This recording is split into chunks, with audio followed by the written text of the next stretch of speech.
Thanks for watching D2 Rentworks at DIY. Today's video I'm going to show you how to turn this dirty backyard with no access into this. Not only are we pet proof, but this is built out of super budget things you can find at basically any store.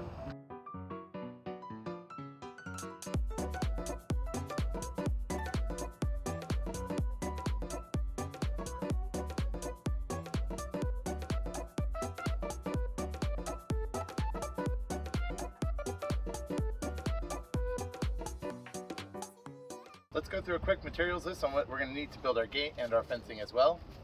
For our gate, we're going to have to just two simple things, 2x4s, and these are decking planks. You can see here the exact one I got at Lowe's. Both of these are going to be pressure treated. We want them to last long. Now, you can see here we've also have an assortment of hinges you'll notice in our building of this gate. These are to help everything together, and they're also held together with Type Bond 3, as well as on all of the joints. I put glue in. Our 2x4 assembly, you can see these kind of odd holes. If you're not familiar, this is pocket hole joinery. I have links to all my tools and parts in the description. You can check that out.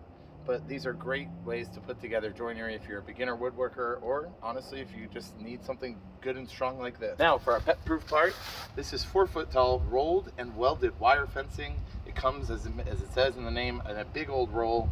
You cut up what you need. It's very affordable and it's very strong.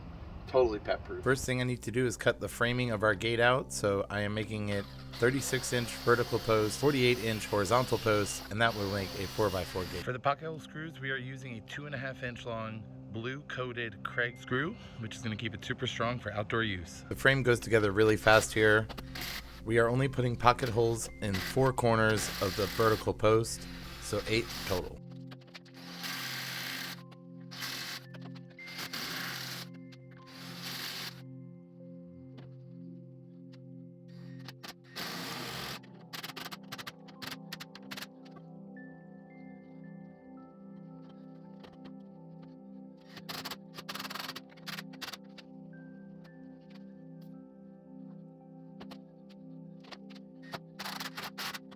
Time to add a center brace, which is pretty easy here. This will also have its own set of pocket hole screws, so 4 total on that one.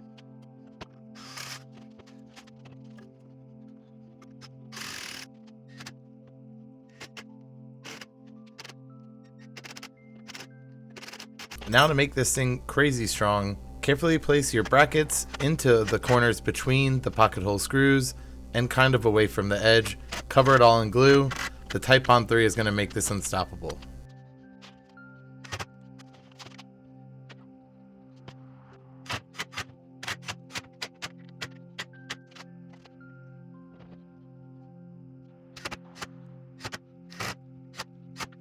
So here's the basic frame, but we still have a diagonal brace to add up and a notch to cut as well.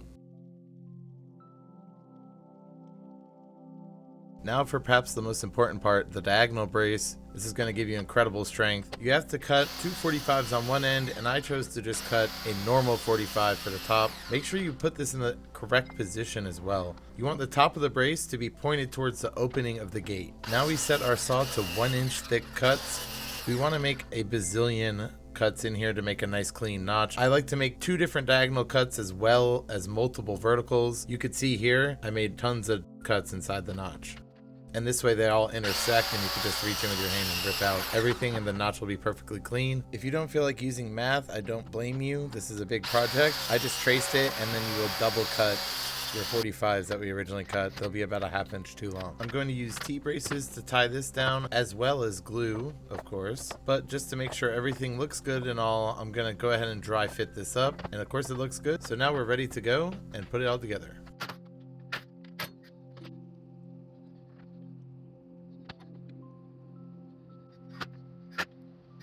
I didn't catch this on video, but before I put the fence panels on, I flipped it over and I sent a 6 screws through the back side of the notch to really sink in this diagonal brace.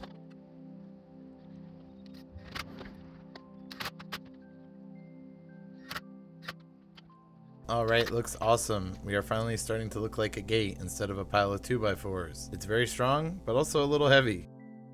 I went with 10-foot decking planks because I want to cut them down to 5 foot. which it doesn't really matter if they're perfectly even or not because I only really need it to be 4 foot tall. I figured the 4'6" area, I'm going to cut this cool little circular design I have. So we are going to put screws on the top and bottom rails of the frame. A quick way to do this is to measure from the top of the decking to the middle of the frame rail, and then from the bottom of the decking to the middle of the bottom frame rail. I ended up just jotting it down on a little cheat sheet piece of paper, and then I just start cranking them all out all at once here.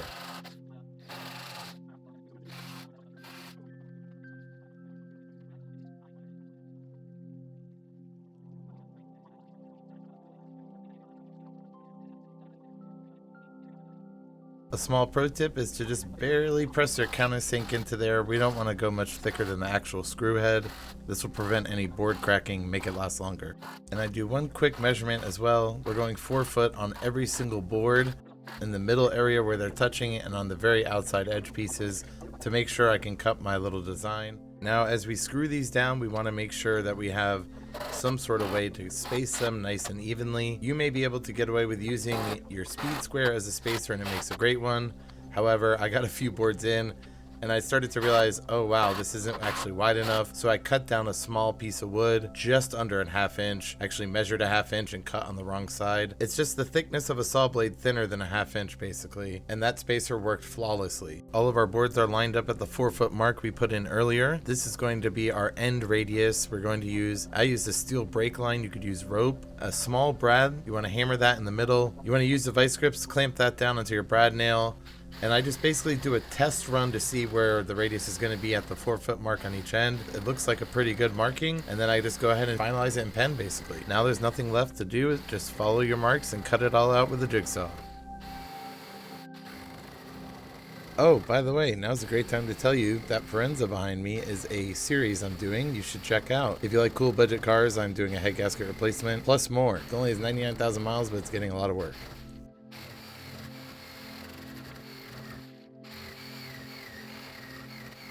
Time to look at our final product and see what it looks like.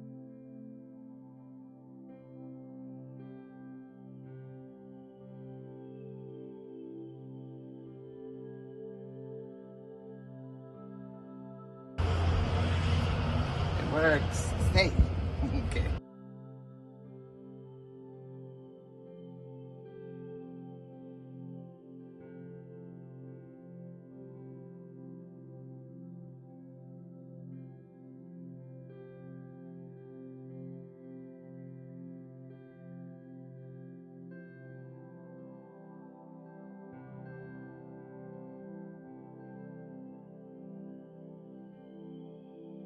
As you could pretty clearly see here, and all over the post, there is concrete in here. These are 2 feet deep, so these are 6 foot tall 4x4s. And that brings us basically to the last part of the fence, which is the other side. Now on this corner of the house, I couldn't even get anywhere near as close as I did on the gate side. I got pretty lucky over there actually. This one is at least 18 inches from the house, so that's quite far. But as you can see, I just built out of all junk. This is literally scrap. So you could do a much better job with some clean wood like I did on the rest of the gate, but with using scrap and hinge parts and all of this, I put a nice little blockade over here, and I'll show you now. You can even see too, we ended up moving the gutter.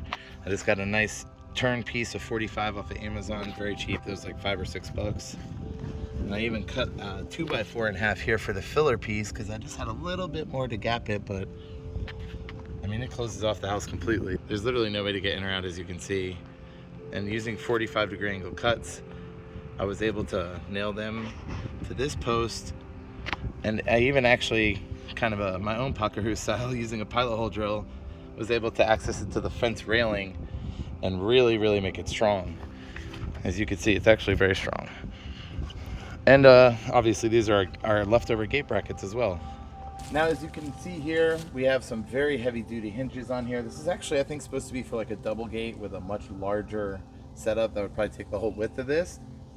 Honestly, I don't see a bad thing in having overly heavy duty hinges, so I went ahead and slapped them on there. They aren't expensive. I actually got the latch over here and the hinge, double hinge set up in one big combo. To be honest, for a 4 foot gate like this, I don't think I needed to add a third one, but I did. It's a little more compact and fits on here easier. This one's a little more difficult to fit on, and what I should have done is, and what you can easily do, is just double up the 4x4. So I have one right here, put another one in right next to it. Super simple way to cover this spot. But what I've done here, you can see on the bottom, is I just put a spacer in, and I haven't done it yet here, but I'm going to very soon, and I'm gonna do it here as well, because you could already see it's starting to crack, so it's kind of annoying, but you will run this danger too if you run into this problem. You should just put a washer and a bolt and a nut on this part and just take the big screw out. These are some pretty big honking screws over here. This is a really nice latch system. When you press it from the inside, it actually pushes the gate out for you. You can see it's actually moving. Pretty cool. It's very easy to get in and out. I like that through here you could also thread a lock on as well. And that concludes the video on my budget fence and gate build. I hope you guys enjoyed it. It's always fun picking up new woodworking stuff. I recently did a video on a $150 floating TV entertainment center. If you want to check that out, that is a super awesome build. Also, uses pocket hole screws. So if you do buy one of my recommendations there, you can go ahead and use it for your next woodworking project. If you want to support our channel, please do. You could find us on Patreon. And also, don't forget to like and subscribe this video. We also have YouTube memberships if you want to subscribe that way and support us. We would very much welcome that. Thank you for watching, guys. Have a good day. Bye.